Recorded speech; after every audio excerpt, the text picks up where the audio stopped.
பிதாவே உங்கள் நாம ஆசீர்வதியாக. பிதாவே இந்த நாளை கொடுத்த நன்றி. பிதாவே உடுப்புன்னு கொடுத்த நன்றி. பிதாவே பிதாவே சோதனை ரட்சிங்க. பிதாவே உங்களை போல உங்கள் கும்மான போல வளர உதவி செய்யும். பிதாவே ஆவிக்குரிய வகையில் வளர உதவி செய்யும். பிதாவே இயேசு கிறிஸ்து நாமத்தில் கேட்கிறேன். ஆமென். ஆமென். ஆவிக்குரிய வகையில் நாம் கற்றுக்கொள்வதற்கும் நாம் போதுமானபடி வளருவதற்கும் தேவனானவர் என்ன செய்திருக்காருன்னா, அவருடைய வேத வாக்கியங்களை போதுமான அளவுக்கு முழுவதுமாக கொடுத்துருக்கார்.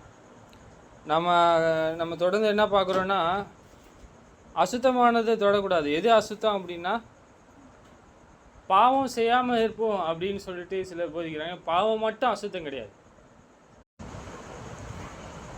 சரி, அறியாமை உள்ளவர்களாக இருக்கிறோம் என்றால், அறியாமை என்றால் நாம் தேவனுடைய வார்த்தையை கை கொள்ளாமல் இருப்பது, தேவ பக்திக்கு ஏதுவாக நடக்கிறதுக்கு நாம் நடக்காமல் இருப்பது இல்லையா? நாம் புறஜாதியானவர்கள் வீணான சிந்தையில் இருக்கிறது போல நாம் இருக்கக்கூடாது என்று சொல்கிறார் இல்லையா? எபேசியர் 4:17 சொல்கிறார். எப்படி அவர்கள் நடுவிலிருந்து நாம் பிரிந்து இருக்கணும், எப்படி அசுத்தமானதை தொடக்கூடாது என்பதை சொல்கிறார். சிலர் இன்னும் என்ன செய்கிறாங்கன்னா, குழந்தைகள் எப்படி போதிக்குமோ, குழந்தைகள் எப்படி கேட்க விரும்புமோ அப்படி தான் போதிக்கணும்னு ஆசைப்படுறாங்க. சரி, எப்படி அவர்கள் நடுவிலிருந்து நாம் பிரிந்து வந்து அசுத்தமானதை தொடாமல் இருக்கக்கூடியவர்களாக இருக்க வேண்டும்.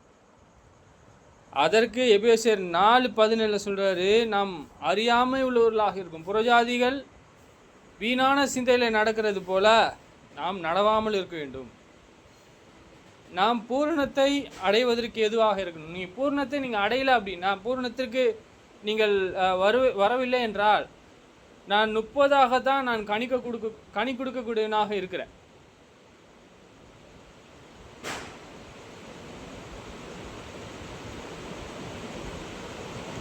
சரி, நாம் யாரிடத்தில் பிரிந்து இருக்கணும்? அப்போஸ்தலர் 2:40 நம்ம நேற்று பார்த்தோம். இதை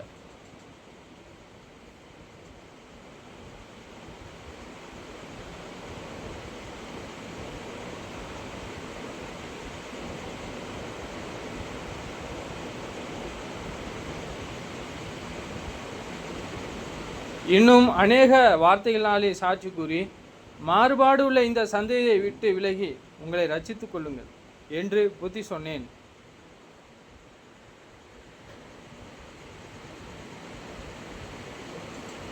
சரி, இன்னும் பாருங்க, நாம் யாரிடத்திலிருந்து பிரிந்து இருக்கணும்? மாறுபாடு உள்ள இந்த சந்ததின்னு சொல்ற. மாறுபாடு உள்ள இந்த சந்ததி என்ன செய்யும், என்ன சிந்திக்கும்? அப்போ தேவனுக்கு ஏற்ற போல அவங்க சிந்திக்க மாட்டாங்க. அவங்க என்ன செய்வாங்கன்னா, வேறு விதமாக உலகத்தார் எப்படி சிந்திக்கிறார்களோ அவங்களுக்கு ஒரு ஆல்டர்னேட் இருக்கும். புரியுதுங்களா? ஒன்று இல்லை, தேவனுடைய வார்த்தை மாற்றம் கிடையாது. அவங்களுக்கு ஒரு ஆல்டர்னேட் இருக்கும். ஆல்டர்னேட் தான் நல்லது தானே. அப்போது தேவனிடத்தில் என்ன இல்லாமல் இருக்கிறாங்க? என்ன இல்லை? உலகத்தில் உள்ள பொருளையும் அன்பு கூற முடியாமல் இருக்கும் பொழுது நாம் எப்படி நாம் ஆல்டர்னேட்டு உள்ளவர்களாக இருக்க முடியும்? மத்தேயு 6:24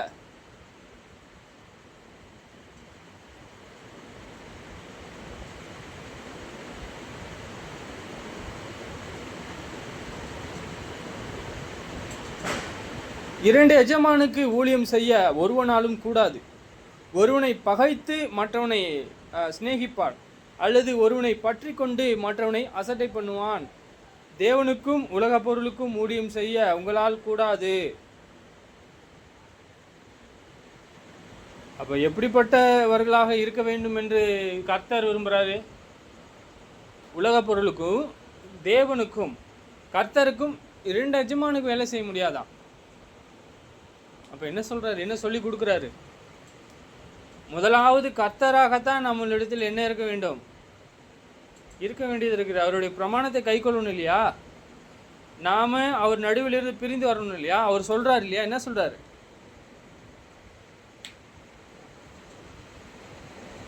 சொல்றாரு, உண்மையாக ஒருவனை என்ன செய்வான் என்றால் பகைத்து மற்றவனை சிநேகிப்பான்,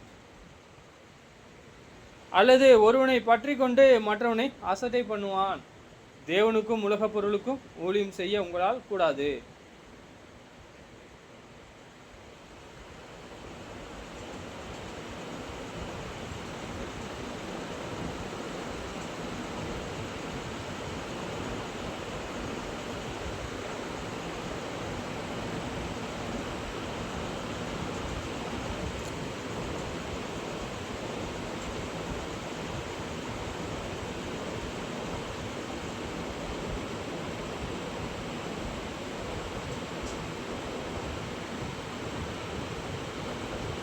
சரி, நீங்கள் எல்லா கற்பனையும் கைக்கொள்றீங்க, ஆனால் தேவன் உங்களை சிச்சிக்கலை.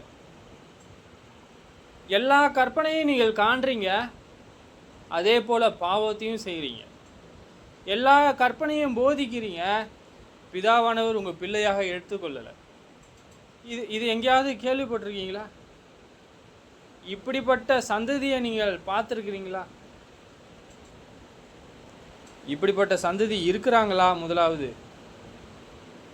நிறைய சகோதரர்கள் இவ்விதமாக சொல்கிறாங்க, அன்றும் என் மகனே, கர்த்தருடைய சிச்சையை அற்பமாக எண்ணாதே, அவரால் கடிந்து கொள்ளும் பொழுது சோர்ந்து போகாதே. கர்த்தர் எவனிடத்திலே அன்பு கூறுகிறாரோ அவனை அவர் சிச்சித்து தாம் சேர்த்து கொள்கிற எந்த மகனையும் தண்டிக்கிறார் என்று பிள்ளைகளுக்கு சொல்கிறது போல உங்களுக்கு சொல்கிறேன், புத்திமதியை மறந்தீர்கள். அவங்க பிள்ளையாக இருக்கிறாங்க அப்படின்னா அவங்க என்ன செய்யணும்?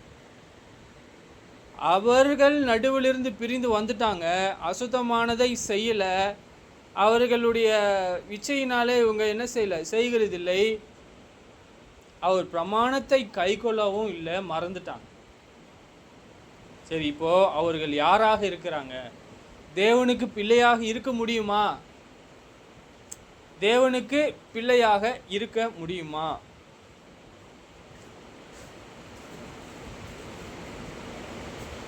சொல்றாரு, கர்த்தர் எவனிடத்தில் அன்பு கூறுகிறாரோ அவனை அவர் சிட்சித்து தாம் சேர்த்து கொள்கிற எந்த மகனையும் தண்டிக்கிறார் என்று பிள்ளைகளுக்கு சொல்கிறது போல உங்களுக்கு சொல்கிறேன்.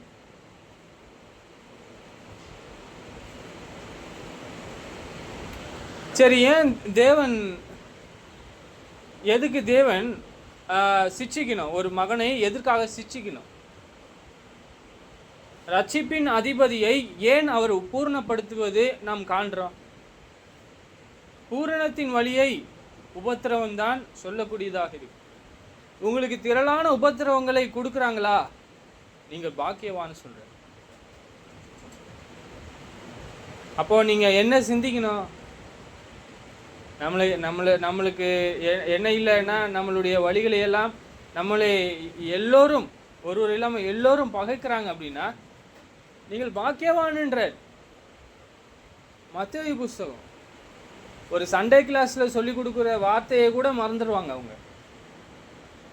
நம்ம என்ன கற்றுக் கொடுக்க முயற்சி செய்கிறோம்னா, கர்த்தர் எவனிடத்தில் அன்பு கூறுறாரோ, தேவன் ஒரு விதத்தில் அன்பு கூறணும்னா அவன் அசுத்தமானதை விட்டு நன்மை செய்கிறான், அவன் தேவனிடத்தில் அன்பு கூறுகிறான், பிரமாணத்தை கைக்கொள்கிறான், அவனை அவர் சிட்சித்து. சரி, ஒருவேளை ஒரு பிள்ளை எல்லா நன்மைகளும் செய்யுது, தேவனுடைய வார்த்தையை கொடுக்குது அப்படின்னா தேவன் சிட்சிக்கிறாரா? அவருடைய வழி தெரியலன்னா கண்டிப்பா சிட்சிப்பார். அவருடைய வழியை நாம் அறிந்து கொள்வதற்கு என்ன செய்யக்கூடியவர்களாக இருக்கு?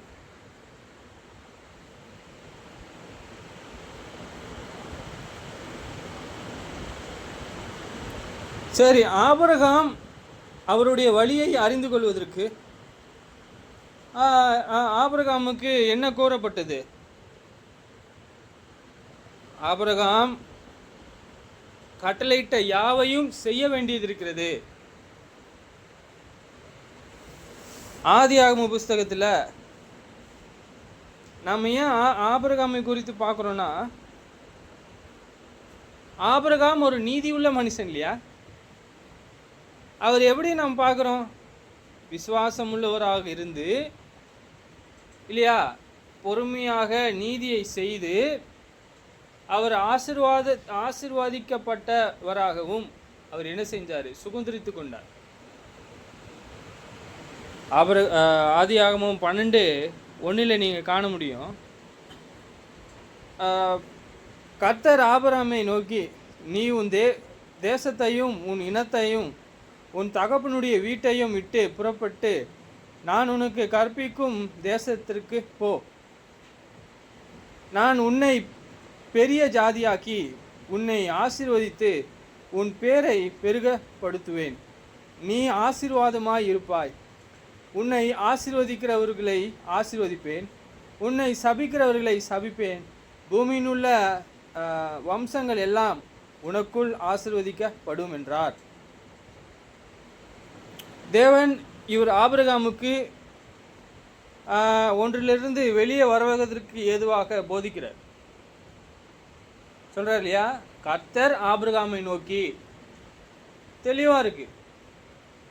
அப்போ நீ உன் தேசத்தையும் உன் இனத்தையும் உன் தகப்பனுடைய வீட்டையும் விட்டு புறப்பட்டு, அவர் கண்டிப்பாக அங்கே என்ன பார்க்கணும் அப்படின்னா, என்ன பார்க்குறோம்? நாம் என்ன பார்க்குறோம்னா, ஊர் என்கிற பட்டணத்தில் இருந்து அவர் புறப்பட்டு போனாருன்னு, தேவனுடைய பிரமாணத்தை கீழ்ப்படிந்தார் என்று பார்க்குறோம்.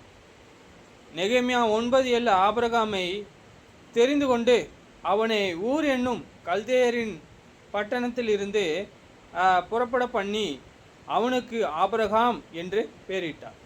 தேவனாகிய கர்த்தர் நீரே.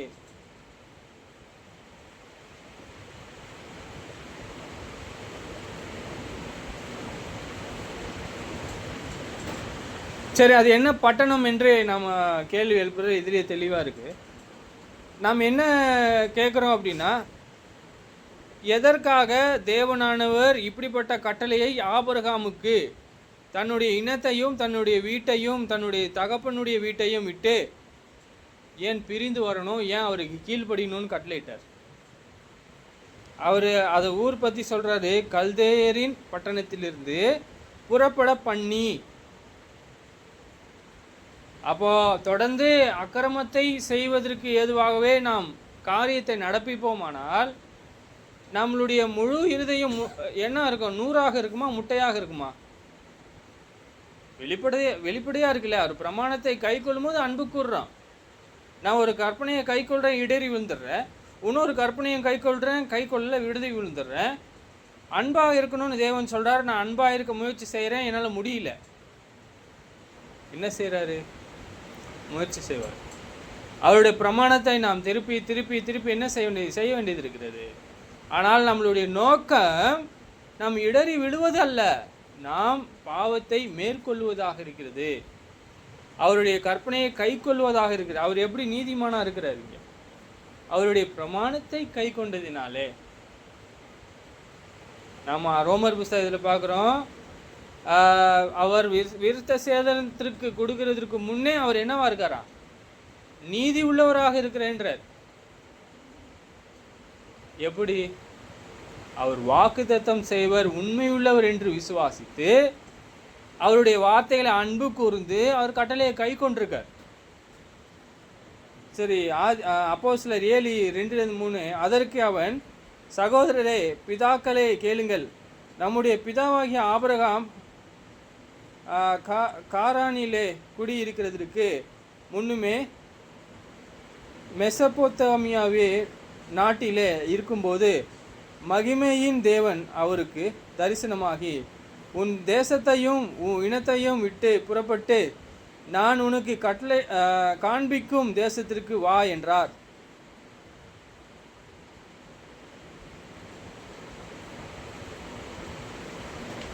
தொடர்ந்து நம்ம பார்க்குறோம், அவர் ஒரு தேசத்தில் கூட சுதந்திரிக்கல.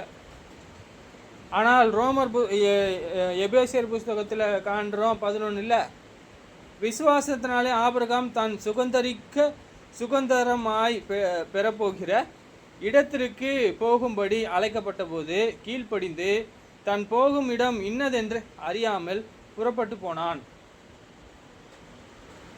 நம்ம என்ன பார்க்குறோம் இங்க, அவர் எந்த தேசத்துக்கு போறான்னு தெரியல. கண்டிப்பா ஒவ்வொரு தேசத்திற்கு போகும்பொழுது அங்கே உபத்திரவம் சோதனை இல்லையா நிறைய இருந்திருக்கும். சரி, இங்க பாருங்க, அவர் எங்க போறாருன்னு சொல்லிட்டு எங்க அழைக்கப்பட்டார் என்று தெரியாம என்ன செஞ்சாருக்கு, போயிருக்காரு, கீழ்ப்படிந்திருக்காரு. நம்ம தான் சுதந்திரமாக பெறப்போகிற இடத்திற்கு போகும்படி அழைக்கப்பட்ட போது கீழ்ப்படிந்து தன் போகும் இடம் இன்னதென்று அறியாமல் புறப்பட்டு போனான். கீழ்ப்படிந்தார் இல்லையா, அதுதான் நீதியாக நாம் காண்றோம். எது பாவம்? சரி, நாம் பிரமாணத்தை கை கொள்ளும் பொழுது நாம் அவரை அறிந்திருக்கிறோமா?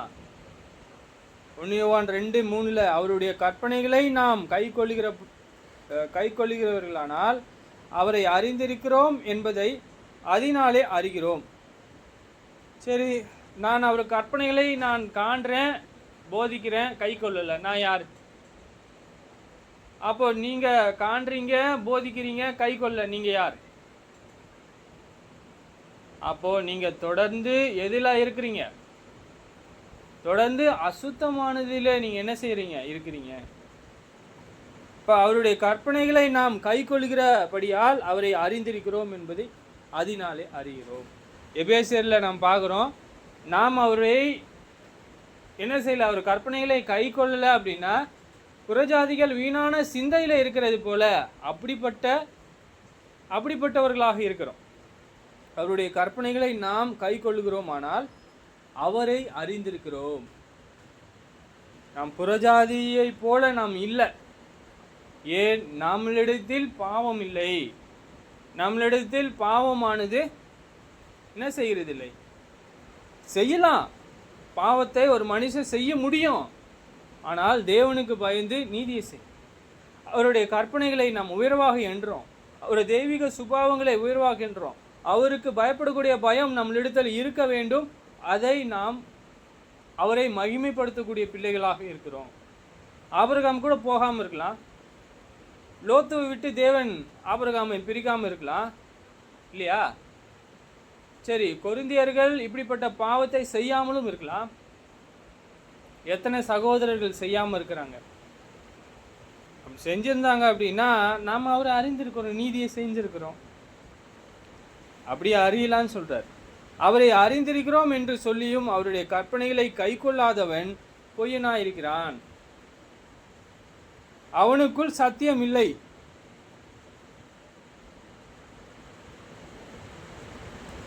சரி, யாரிடத்துல தேவ அன்பு முழுவதுமாக காணப்படுது? பவுல் இடத்துலையா, யோவான் இடத்துலையா, இயேசுவின் இடத்துலையா, இல்லை புறஜாதிகள் இடத்துலையா, இல்லை கொரிந்தியர்கள் இடத்துலையா? இல்லையா? ஆசியாவில் இருக்கக்கூடிய அந்த 7 சபையில் இடத்துல இருக்கா? கொலோசர் புஸ்தகத்தில் பார்க்குறோம், அந்த சபை யார்? தேவனிடத்தில் என்ன சார் ஜீவனுள்ளவராக இருக்கிறாங்களா? அவருடைய கற்பனைகளை கை கொள்கிறாங்களா? சொல்றாரு, அவருடைய வார்த்தைகளை கை கொள்கிற இடத்திலே தேவ அன்பு மெய்யாகவே பூர்ணப்பட்டு இருக்கும். நாம் அவருக்குள் இருக்கிறோம் என்பதை அதனாலே அறிகிறோம். நீங்கள் மெய்யாக சொல்லுங்க, நீங்கள் எவ்வளோ கற்பனைகளை கை கொள்றீங்க, எவ்வளோ கற்பனைகளை நீங்கள் இரவும் பகலும் தியானிக்கிறீங்க, எவ்வளோ கற்பனை, எவ்வளோ பாவம் செய்யக்கூடாது என்று எண்ணுகிறீங்க. எதுவுமே இல்லை. அவர் வழியே உங்களுக்கு தெரியல. அவர் வழியை நீங்கள் காண முடிதுதான். கொரிந்தியர்கள் இருக்காங்க இல்லையா, அவங்க தேவனுடைய வார்த்தைகளை காணும் பொழுது, அவரை அறிகிற அறிவிலை வளரும் பொழுது, தேவனுடைய சித்தத்தை செய்யும் பொழுது என்ன இருக்கிறது என்றால், நாம் உண்மை உள்ளவர்களாக இருக்கிறோம். நாங்கள் சொல்ற தேவனை அறிந்திருக்கிறோம்.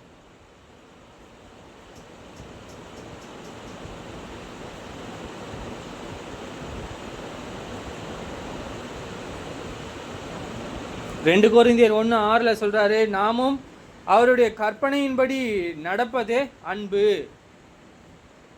அன்புனா நான் அன்பு கூறுறேன் தேவனிடத்தில்.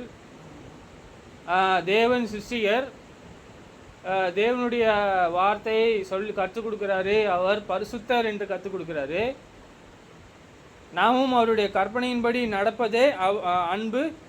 நீங்கள் ஆதி முதல் கேட்டு இருக்கிறபடி நடந்து கொள்ள வேண்டிய கற்பனை இதுவே. நான் மன விருப்பமான பாவம் அவங்களிடத்தில் இருக்கு. வில்லிங்கா பாவம் செய்வாங்க. எந்த ஒரு தயக்கமும் இருக்காது. தேவனிடத்தில் எந்த ஒரு பயமும் இருக்காது. யார் அவங்க? தேவனிடத்தில் அன்பு கூறுறாங்களா?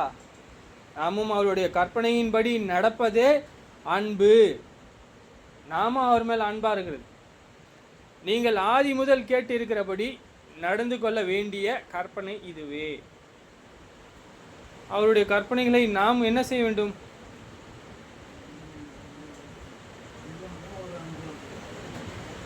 அப்போ நாம் இயேசுவானவர் எப்படி நடந்தார்? எவ்வளோ அநியாயம் செஞ்சார் மற்றவங்களுக்கு?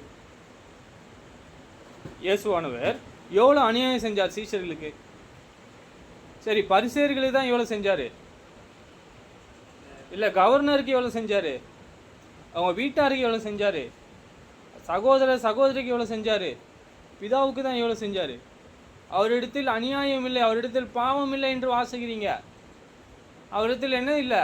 மரண பரியந்தும் அவரிடத்தில் என்ன இல்லை? ஒரு பாவம் இல்லை. பாவம் அறியாதவராக இருந்தார்.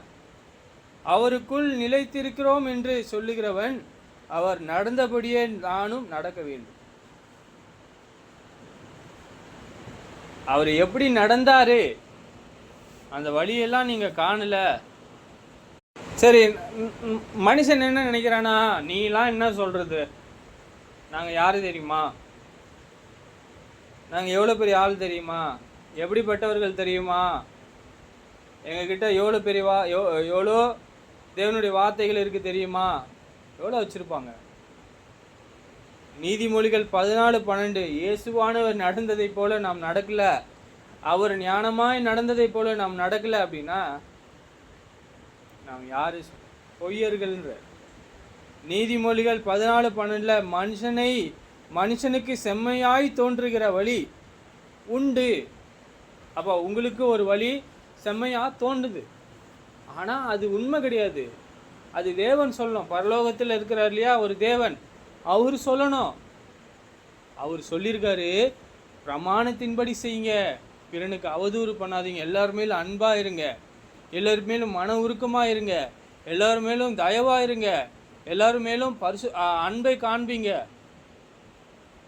அப்புறம் ஆவியில் எளிமை உள்ளவர்களாக இருங்க, சாந்தம் உள்ளவர்களாக இருங்க. பார்த்தேன் இல்லையா, நேற்று பார்த்தேன் இல்லையா, சமாதானம் உள்ளவர்களாக இருங்கன்னு. நீதியை நாம் செய்ய வேண்டியது இருக்கிறது. எவ்வளோ இருக்கு, எவ்வளோ இன்னும் சொல்லலாம், எவ்வளோ வழி இருக்குது. ஆனால் அவங்க எவ்வளோ செய்கிறாங்க. மனுஷனுக்கு செம்மையாய் தோன்றுகிற வழி உண்டு, அதன் முடிவோ மரண வழிகள். அப்போ அவன் வழியில் போனான்னா அவனுக்கு கண்டிப்பாக என்ன இருக்குது, கண்டிப்பாக யோசிக்கணும். அதை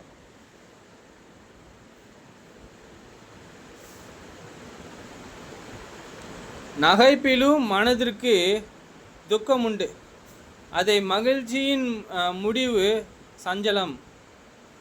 பின்வாங்கும் இருதயம் உள்ளவன் தன் வழியை எல்லாம் நல்ல மனுஷனை தன்னிலே தானும் திருப்தி அடைவான்.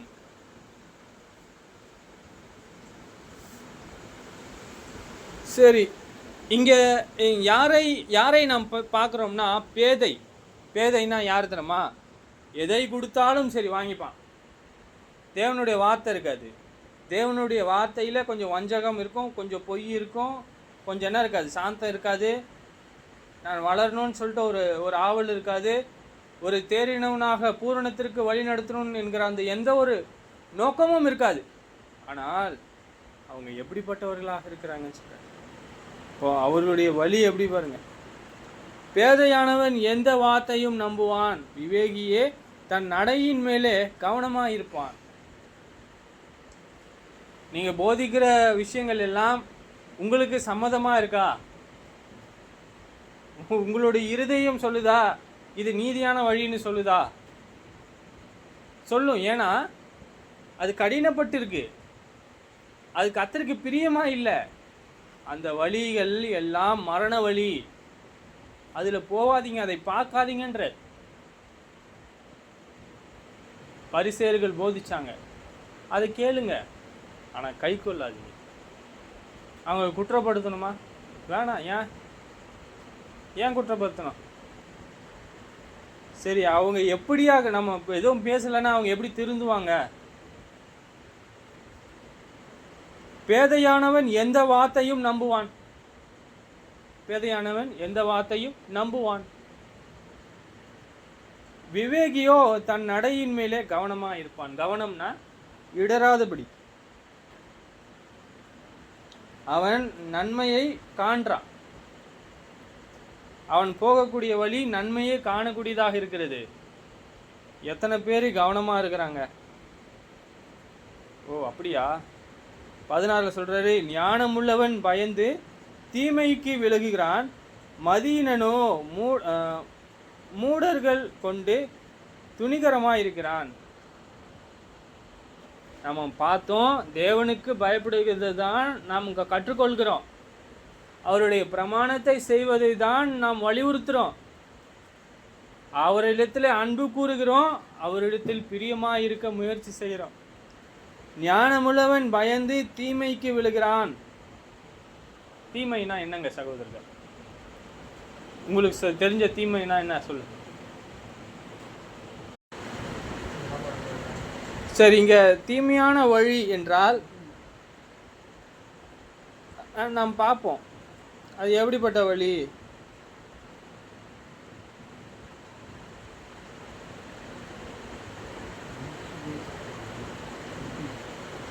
இங்க பாருங்க, ஞானமுள்ளவன் பயந்து தீமைக்கு விழுகிறான். தீமைனா பிரமாணம் தான் காட்டுது தீமை.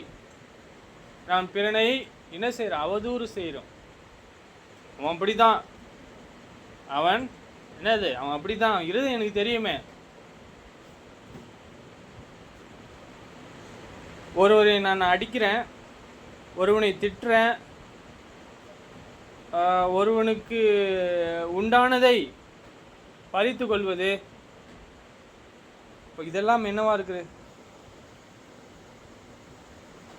நிறைய விஷயம். நன்மைக்கு ஆப்போசிட் தீமை. இங்கே ஞானமுள்ளவன் பயந்து தீமைக்கு விழுகிறான். மதீனனும் முற்கோபம் கொண்டு துணிகரமாக இருக்கிறான். மூடன் என்ன செய்கிறான் என்றால் கோபப்படுறான்ற. முற்கோபி மதிகேட்டை செய்வான், துர்சிந்தனை உள்ளவன் வெறுக்கப்படுவான். என்ன பண்ணுறான்? வெறுக்கப்படுவான். யாரால? அப்போ ஒருவன் நீ துரோகியா இருக்க, இன்னொருத்தரும் துரோகியா இருக்காரு, வா 2 பேருக்கும் ஒரே பை இருக்கு, அவன் வெறுப்பு இல்லை. நீதிமான்கள் வெறுப்பாங்க இல்லையா? தேவன் அவர்களை வெறுப்பார்கள் இல்லையா? அந்த மாதிரி பின்வாங்கும் இருதயம் உள்ளவன் அவன் என்ன செய்வானா, அவன் விழுவான். அவனுடைய வழியில அவன் விழுவான் என்பதை பார்க்க. நல்ல மனுஷன் தன்னில் தானும் திருப்தி அடைவான். திருப்தினா என்ன? எதில் திருப்தி ஆடணும்? எதில் திருப்தி ஆகுன்றார் இயேசு எதை கொடுக்கறதுக்கு பெண்மணிக்கு போதிச்சார்? ஜீவ தண்ணீர், அவருடைய வார்த்தை. தேவன் சொல்றாரு, ஒரு மனுஷன் நல்ல வழியில நடக்கிறான், தேவனுடைய வார்த்தை அவனை என்ன செய்யக்கூடியது? திருப்தி ஆக்கும்.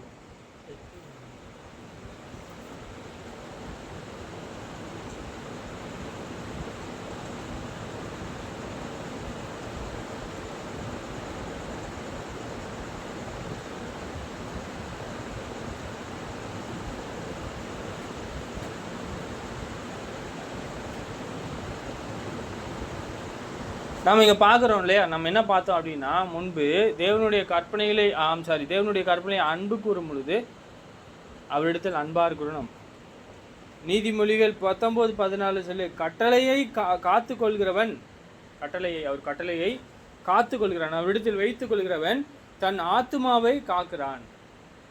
அப்போ நீங்கள் காக்கல, தீமை தான் இருக்கிறது அப்படின்னா உங்களுக்கு செம்மையான வழிகளை இல்லை, நீங்கள் என்ன செய்வீங்க? உங்களுடைய இருதயத்தினாலே கீழே விழுறீங்கன்ற. தன் வழியை அவமதிக்கிறவன் சாவான். சில சகோதரர்கள்லாம் பார்த்தீங்கன்னா டப்பு டப்பு டப்புன்னு கோவப்பட்டுருவாங்க. தேவனுடைய வார்த்தையை சரி டப்பு டப்பு டப்பு டப்பு டப்பு டப்புன்னு சொல்லிடுவாங்க.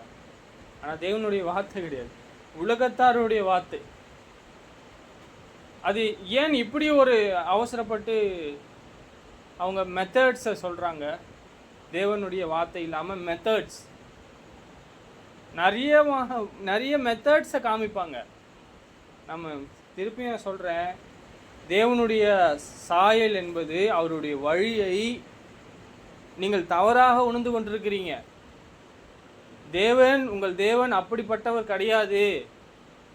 இரண்டு மனம் உள்ளவர் கிடையாது. உலகத்திலும் அன்பு கூறக்கூடாது என்றாரு. அசுத்தமானதை தொடாதீங்கன்றாரு.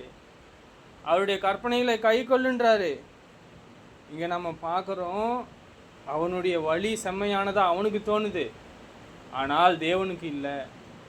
நீதிமொழி 22:24 பார்க்குறோம், கோபக்காரனுக்கு தோழனாகாதே, உக்கிரமுள்ள மனுஷனோட நடவாதே. பயங்கரமாக கோவப்படுறாங்க இல்லையா? அப்படி கோவப்பட்டு என்ன செய்ய முடியும் அவங்களால? செய்யட்டும், என்ன செய்ய முடியும்? இங்க பாருங்க, கோபக்காரனுக்கு தோழன் ஆகாதேன்ற. இப்போ தேவனை விட ஒரு ஒரு ஒரு ஒரு வல்லமை யாரிடத்தில் இருக்கும் என்று காண்பிப்பாங்க.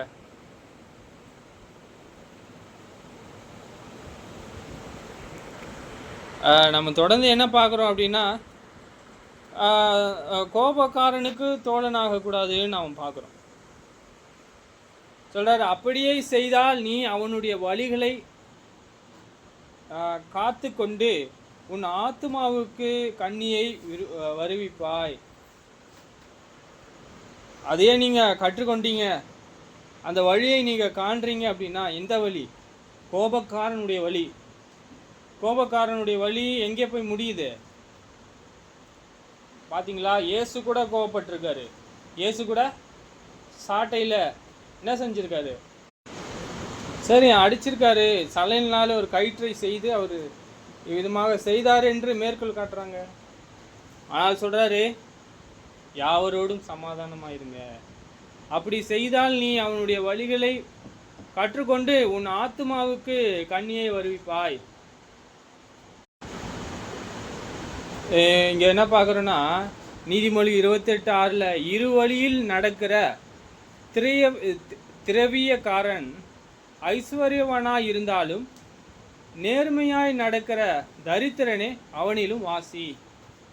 யார் வாசி?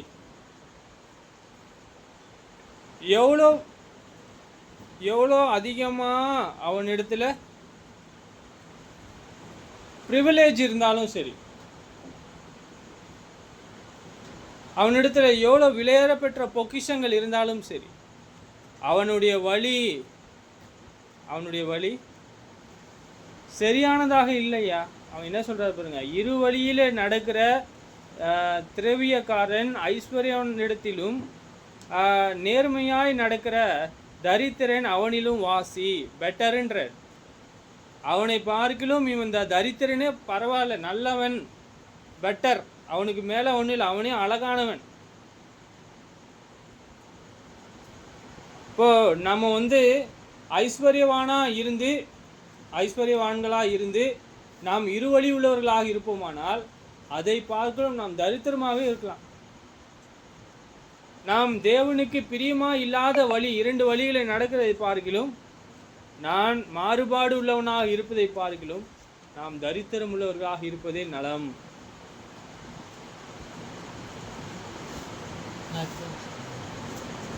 நீதிமொழிகள் 19:1 மாறுபாடான உதடுகள் உள்ள மூடனை பார்க்கிலும் உத்தமமாக நடக்கிற தரித்திரனே வாசி. சரி, உலகத்தார் எந்த சிந்தையில் நடக்கிறாங்க? பரிசேயர்கள் எந்த சிந்தையில் நடந்தாங்க? தேவன் எப்படிப்பட்டவர் என்பதை, அவருடைய குணாதிசயத்தை, அவருடைய நேச்சரை நாம் அறிந்து கொள்ளாமல் இல்லையா, உங்கள் தேவன் எப்படிப்பட்டவர், உங்கள் தேவன் எப்படி எந்த குணாதிசயம் உள்ளவர் என்பதை, அவர் கற்பனைகள் எவ்வளோ விலையேற பெற்றதா இருக்கிறது என்பதை நீங்கள் அறியாமல் இருந்தீங்கன்னா உங்களுக்கும் உலகத்தாருக்கும் எந்த வித்தியாசமும் இல்லை. நீதிமொழிகள் 12:11 தன் நிலத்தை பயிரிடுகிறவன், யார் நிலத்தை பயிரிடுவா தெரியும், விவசாயி, ஆகாரத்தினால் திருப்தி அடைவான். வேலை செய்கிறான், அந்த வேலைக்கான கூலி அவன் திருப்தி ஆவான். வீணனை பின்பற்றுகிறவனோ மதியற்றவன் சொல்றாரு, புத்தி இல்லாதவன்ற. யார் அவன்? புத்தி இல்லாதவன்.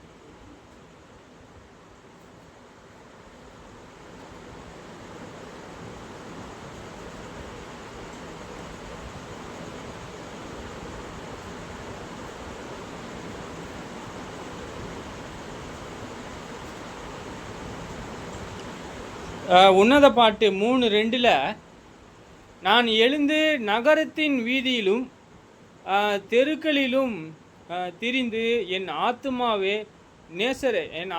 நேசரை தேடுவேன் என்றேன். தேடியும் நான் அவரை காணவில்லை. ஏன் காணல? அவர் எந்த வகையில் அவரை தேடணும்?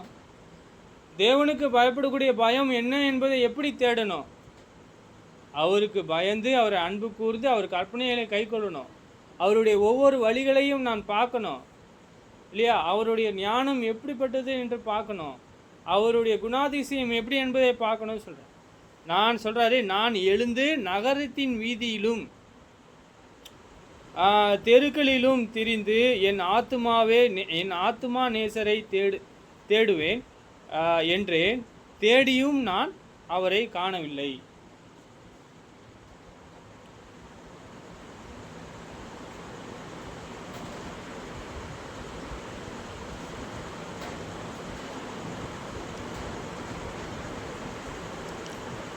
சரி, இப்போ அவர் என்ன செய்கிறதில் என்றால், அவரை காண வேண்டும் என்றால் அவருடைய ஆத்துமா என்ன செய்கிறது? அவரை காணத்தக்கதாக, அவரை அன்பு கூறத்தக்கதாக தேடுது. ஆனால் அவரை எவ்விதமாக தேட வேண்டும் என்கிற அந்த காரியத்தை அவர் காணவில்லை என்றால் அவர் என்ன செய்கிறது? அவர் தேடி கண்டுபிடிக்க முடியலன்ற. ஆனால் அவர் கண்டுபிடிக்கலன்னா, அவர் கண்டுபிடிச்சிட்டாரா, எல்லாத்தையும் கண்டுபிடிச்சாரா அப்படின்னா, அவர் கண்டுபிடிச்சாரு. அவர் தான் போதிக்கிறாரு, எப்படி தேவனை அறியணும், உங்கள் தேவன் எப்படி இருக்கிறாரு.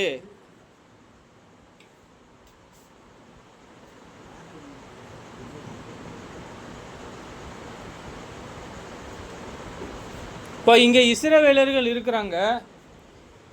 இந்த இஸ்ரவேலர்கள் என்ன செய்யலை அப்படின்னா, இவங்க தேவனுடைய கற்பனைகளை கை கொள்ளாமல் இருக்கிறதுனால தேவன் அவர்களை ஒப்பு கொடுத்துட்டார்.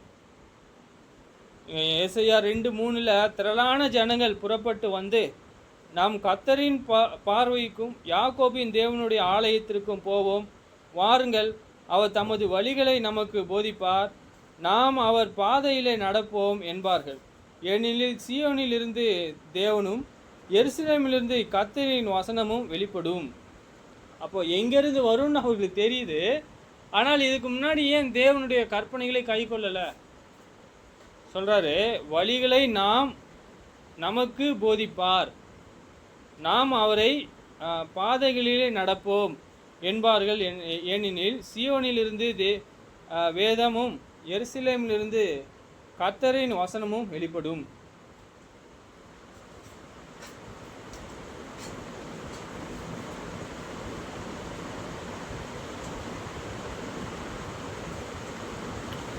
சொல்கிறீங்க, அவர்கள் ஜனங்களுக்குள்ளே நியாய தீர்த்து திரளான ஜனங்களை கடிந்து கொள்ளுவார்.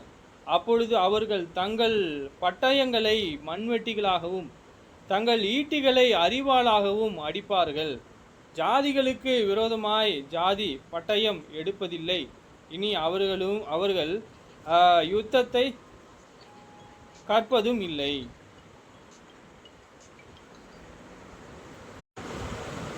சரி, இப்போ அவங்க என்ன ஒத்துக்கிறாங்க அப்படின்னா, தேவனை தவிர என்ன செய்யறதுல யாராலையும் ஒன்றும் பண்ண முடியாதுன்னு ஒத்துக்கிறாங்க. ஏன்?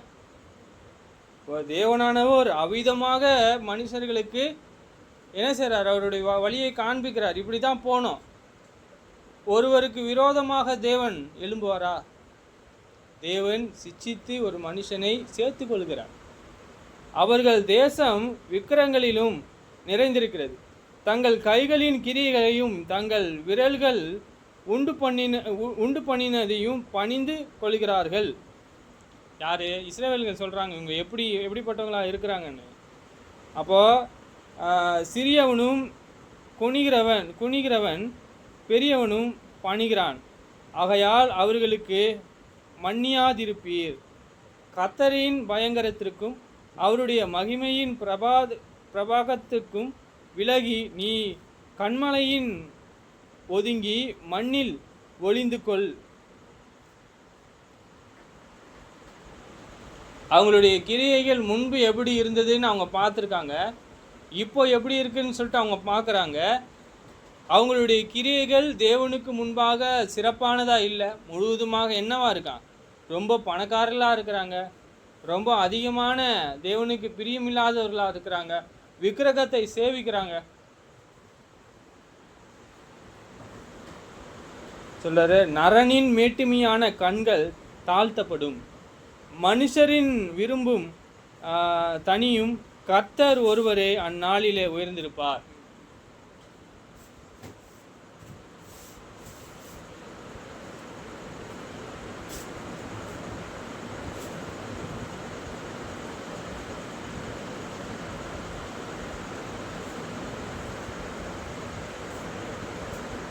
இப்போ அவங்களுக்கு தேவனானவர் என்ன செய்கிறார் என்றால், தேவனுடைய பிரமாணத்தை அவர்கள் பார்க்கும் பொழுது அவர்கள் எங்கே போகணும், எப்படி நடக்கணும் என்பதை இஸ்ரவேலர்களுக்கு காண்பிக்கிறாரா? இது சரி.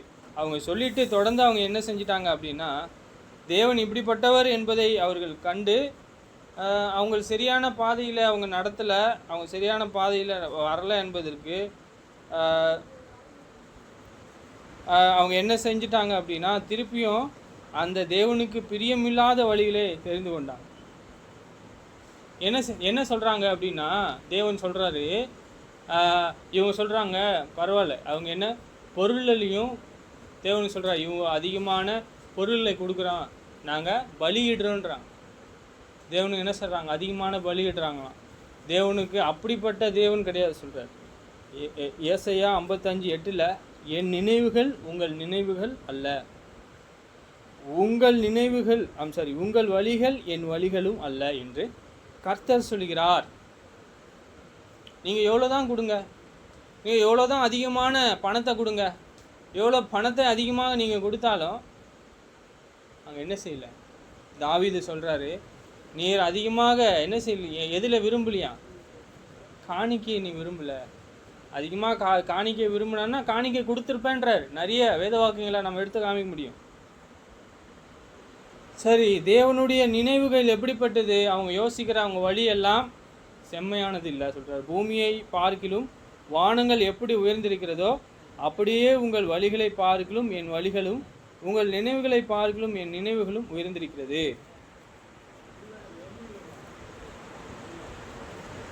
அப்போது கர்த்தருடைய வழிகளை நாம் கை கொள்ளணும் அப்படின்னா நாம் அவர் பிரமாணத்தை செய்து தான் நாம் கை கொள்ளணும். நாம் என்ன செய்ய முடியாது? கர்த்தர் தான் அவர் வழியை நமக்கு போதிக்கணும்.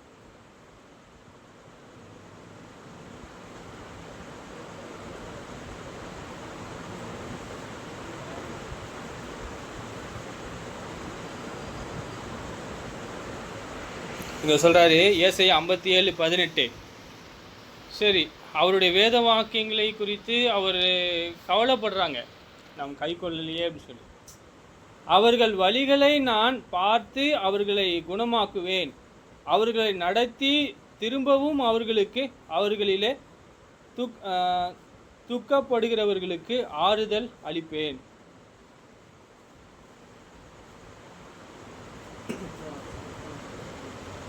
சரி, தேவனுடைய வழிகளை அவர்கள் செய்கிறாரு தான், தொடர்ந்து அவர் பார்வைக்கு செம்மையானதை செய்து கொண்டே இருக்கணும். அவர் நீதியான வழிகளை இஸ்ரவேலர்கள் செய்ய வேண்டியது இருக்கிறது.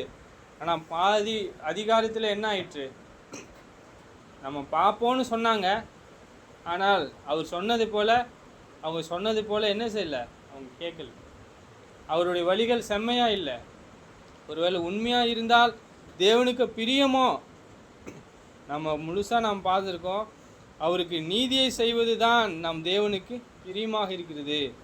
அவர் கற்பனையிலே கைக்கொள்வோமாக. நாம் தொடர்ந்து அவரிடத்தில் அன்பு கூறுவோம். நம்ம ஜெபித்து கடந்து செல்வோம். ஜெபம் பண்ணுவோம். பரலோகத்திலே வாசமாக இருக்கின்ற பிதாவே, இரக்கமுள்ள தேவனே, உங்களை துதிக்கின்றோம், சோதரிக்கின்றோம். தேவனே, உங்களைப் போல ஒரு தேவன் இல்லை. உங்களுடைய சத்தியத்திலே நாங்கள் நிலைத்திருக்க வளருவதற்கு உதவி செய்யும். உங்களைப் போல ஒரு தேவன் இல்லை, உங்களைப் போல ஒரு பிதா இல்லை. பிதாவாகிய ராஜாவே, நீங்கள் பரிசுத்தர். உங்களுடைய வழிகளை எல்லாம் நாங்கள் அறிந்து கற்றுக்கொள்ள, நீதியும் நியாயத்தையும் நாங்கள் தெரிந்து கொள்ள உதவி செய்வீராக. பிதாவாகிய ராஜாவே, நீங்கள் பரிசுத்தர். உங்களுடைய சிந்தையை அறிந்து கொள்ள உதவி செய்யும். போக்கிலும் வரத்திலும் எங்களை பாதுகாத்துக்கொள்ளும். இன்னும் நாங்கள் அதிகமாக உங்களை தேட உதவி செய்வீராக தேவனே. பிதாவாகிய ராஜாவே, உங்களுக்கு பிரியமாக இருக்க உதவி செய்வீராக தேவனே. உங்களுடைய பரிசுத்த நாமம் மகிமைப்படுவதாக. உங்களுடைய சித்தமானால் எங்களை பாதுகாத்து கொள்ளும் பிதாவே. உங்களுடைய நாமத்தை தொழுது கொள்ள உதவி செய்வீராக தேவனே. பிதாவே, தொடர்ந்து உங்களுடைய தயவிலும் ஒத்தாசையிலும் வளர உதவி செய்யும். இதோ எங்களுக்கு விரோதமாக செய்கிற யாவருக்கும் பிதாவாகிய தேவன்தாமே அவர்கள் என்ன செய்கிறார்கள் என்பதை அவர்கள் அறியாமலும் பிதாவை உணராமலும் உங்கள் வழியை அறியாமலும் இருக்கிறதுனாலே தயவு கூர்ந்து உங்கள் வழிகளை காண்பிக்கும்படியாக என்று செய்கின்றோம். உங்கள் சித்தமானால் பிதாவை அப்படிப்பட்ட நீதி இல்லாத மக்களுக்கும் நீங்கள் தாமே உங்கள் நீதியை காண்பிக்கிறீர். பிதாவை உங்கள் வழிகளை நீங்கள் அறிவிக்கிறீர். உங்கள் சித்தமானால் தொடர்ந்து உங்களுடைய நீதிகளை நாங்கள் அறிவிக்கிறதற்கும் பிதாவை போதிக்கிறதற்கும் உதவி செய்வீராக. நாங்கள் தொடர்ந்து உங்களுக்கு முன்பாக எங்களை தாழ்த்தி நாங்கள் பிதாவை உங்களுக்காக நாங்கள் ஜீவிக்கிறதற்கு உதவி செய்யும். பிதாவை கூடி வந்த சகோதரர்களை ஆசீர்வதியும், இந்த குடும்பத்தாரை ஆசீர்வதியும், இங்கே இருக்கக்கூடிய யாவரையும் ஆசீர்வதியும். உங்கள் சித்தம் செய்வதற்கு உதவி செய்யும். பிதாவே, எங்களுக்கு வீணானவைகளாக எங்களை நிந்தித்து எங்களுக்கு விரோதமாக பேசுகிறவர்களுக்கு முன்பு நாங்கள் உண்மையுள்ளவர்களாக வாழ்வதற்கும் உதவி செய்யும். குமாரன் இயேசுவின் நாமத்தில் கேட்கின்றோம் பிதாவே. ஆமென்.